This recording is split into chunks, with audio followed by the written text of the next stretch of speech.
In the many years that I've been hanging out in anime fan communities, it seems like one of the hardest things for new viewers to deal with is the overabundance of boring, generic main characters who often seem to be built around either working as stand-ins for the audience or as wish fulfillment for teenage boys. I've seen countless message board recommendation threads asking for shows with interesting protagonists, or otherwise trying to list everyone's favorites, so I thought it might be worthwhile to start up a series which celebrates some of the cool and interesting protagonists that are out there, and to discuss what makes them work so well. One of the traits which has slowly come to annoy me over the years in anime protagonists is the need to constantly explain themselves. A lot of characters seem to be defined less by their personalities and actions, and more by some kind of hardline code of conduct that they've made for themselves, and which they feel the need to reiterate constantly. This tends to be especially true of light novel characters, who are usually the first-person narrators of their stories, and who tend to have some kind of very specific worldview which their actions are largely based around. While I don't think that it's unusual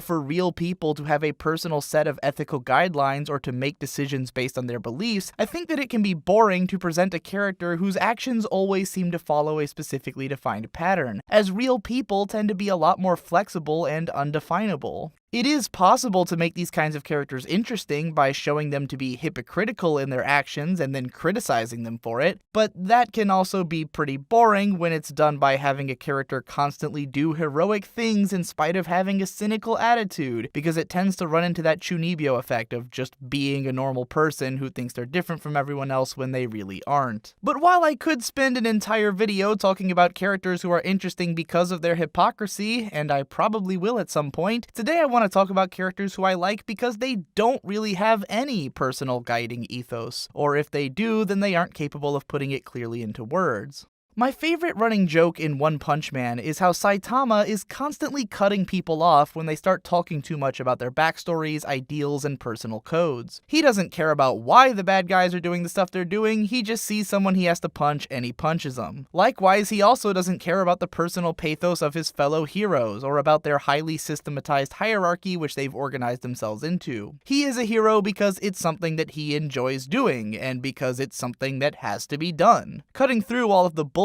which surrounds the simple act of fighting bad guys is the prevailing joke of the series, and what makes Saitama so entertaining to watch. Similarly, Monkey D. Luffy from One Piece has a tendency to voice his open disagreement with both his enemies and his friends when they present their backstories and worldviews. He is not willing to simply accept other people's ideas about themselves or about the world around them, and he will blatantly ignore their personal desires in order to fulfill his own. Luffy doesn't seem to feel much need to explain or to justify himself. He just does whatever he wants, and everyone else is along for the ride. Matoi Ryuko from Kill La Kill is another character who doesn't seem to care much about the reasons behind her actions aside from what gets her closer to her goal of avenging her father. Anyone who gets in her way is a nuisance, whether they've got a good reason for being there or not, and it takes a while for her to develop some self-awareness about the things that she values over the course of the series. Tenjo Utena from Revolutionary Girl Utena is a similar character, mostly acting as a mirror and foil to the far more opinionated supporting cast surrounding her, before eventually coming to realize her own ideals later into the series. But as entertaining as these characters are, I'm even more fascinated with characters who probably wouldn't be able to tell you why they do the things that they do even if you asked them. For instance, a huge part of Guts' character arc in Berserk is becoming aware of the very idea of purpose after a lifetime of being forced to do whatever he could to survive and not really giving a shit about anything. Not long after realizing his desire for purpose, he ends up finding it in a quest for revenge, but over the course of that quest, he begins to discover more things that he cares about and which he's willing to fight for beyond himself.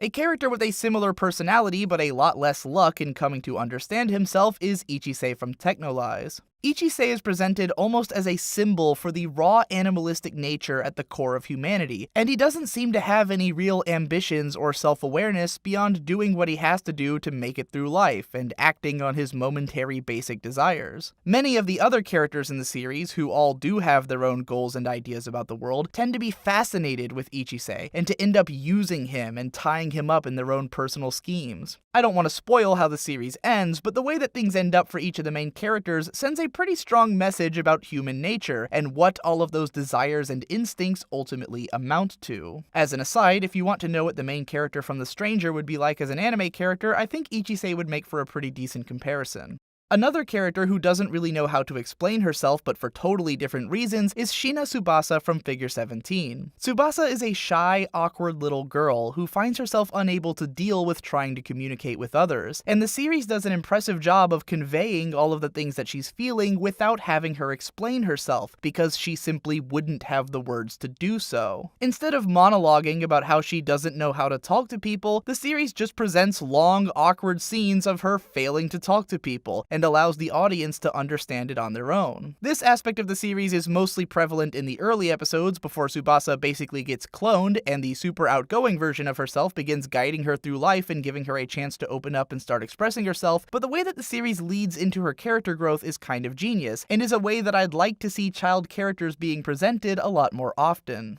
What I really love about the kinds of protagonists that I've just been describing is that they aren't necessarily easy to connect with immediately, but in trying to connect with them, they tend to drag the viewer deeper into their world and to make the viewer work to understand them. Most of the people that we meet in real life don't introduce themselves by rattling off their backstory, and they might not have some distinct code of ethics which they follow at all times. Getting to know someone is really more about observing their actions and getting into the rhythm of how they perform themselves, eventually coming to form your own ideas about who they are. While I do think it's pretty easy to get behind characters like Saitama, Guts, and Luffy because they have a tendency towards doing really cool and badass stuff all the time, I think it can also be rewarding to try and get to know a character who maybe doesn't seem all that relatable at first, but who might teach you something about yourself and how you and others communicate by learning about them. After all, I think that this is a huge part of what makes the characters in Neon Genesis Evangelion so effective. Each of them puts up their AT fields and tries to keep themselves away from one another, but once you peel back their layers and see what they're really like, you find a deeply flawed and human core that speaks to you more than any amount of kicking ass could ever do, and it makes it so that when they do kick ass, it's that much more gratifying, because it reminds you that even with all of your flaws, you could kick ass too, and you feel like celebrating the fact that your friends whom you've come to know and love are overcoming their personal demons.